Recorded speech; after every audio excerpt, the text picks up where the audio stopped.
While these measures might ensure a better performance, the sector needs to look beyond operational issues and seek answers to some questions. Is quality of service being compromised in the zest for rapid growth? I think, in the decade of the last 10 years, the investors have recognized the potential for building a viable microfinance model in India. And that has attracted a lot of commercial capital coming into the sector. So if you've seen, across various institutions starting in SKS, all of us have registered very rapid growth. And clearly there's a huge potential with estimate about 150 million households in the country who are supposed to be underserved or unbanked, whichever way you call it. So there's a huge opportunity out there to reach out and provide financial access. And so I think that's pretty obvious the reason for growth. See, the challenge is to scale up while maintaining our soul. It's easy to retain your soul and remain cute, but there are in a nation where there are 220 million households and probably 150 million need microcredit of various kinds, and the sector has only reached about 25 million. I think it's only appropriate that we also pitch for scale. But while scaling up, if we lose the soul, lose the sense of purpose for which we started this business, and it just becomes one more, small ticket personal lending type of business, then we are in trouble. I wonder, all these talk about outreach and the growth which is supposedly driving MFIs away from their original mission. I wonder if it's really essential for MFIs, one individual MFI to be of any massive scale. Because as I see it, the benefits of scale are not really reaching the clients. The interest rates are not being reduced. If the benefit of scale is not really reaching the clients, then what is the need for scale at the individual MFI level?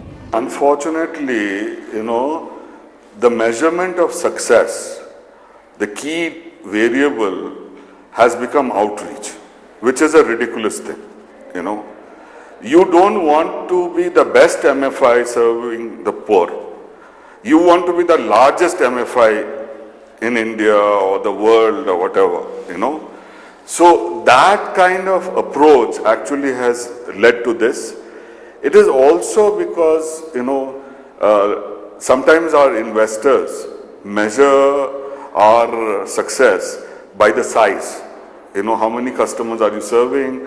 What is your loan outstanding? Rather than on the quality of your business, how are you managing the business? Are you really best in that business? Another question is there a correlation between access to credit and women's empowerment?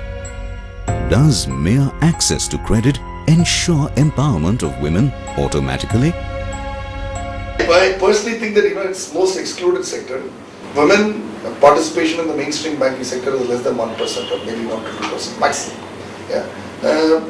Whereas in this sector, what is happening is, as you're dealing with poor customers, clearly women are the fulcrum of the society in that level. They are the ones who take care of the household. They are the ones who are taking care of the children. So I think it's absolutely right for the sector to focus on women who hitherto have been ignored by the mainstream banking sector. I see nothing wrong with that. So in a sense, what you're doing is that you're encouraging women to be part of the household decision making. You're empowering women to be part of the the economic well-being which is being developed. I think it's a fantastic initiative for the sector. Women empowerment, the word is everything and nothing. So the point is, how much are you planning for that? And when you're talking about economic empowerment, what exactly within that is, by giving a loan, is it that everything is getting solved for her, or what is happening to her within that household? Women's participation in the SHG or the microfinance movement has actually led to a kind of a deterioration at the household level, because the interventions have not taken this whole thing into account. They have not actually tried to do something which will ensure that there is harmony at the family level and so on. We have just gone on with our own agenda, and oblivious to everything else. Although I admit that the reason that women were chosen as vehicles of microfinance had less to do with the fact that it would empower them and give them improve their conditions. I think it was accidental. What really happened was experiments with men's groups and with women's groups, which happened initially, showed that women were far better in repaying, and therefore naturally the sector gravitated towards them.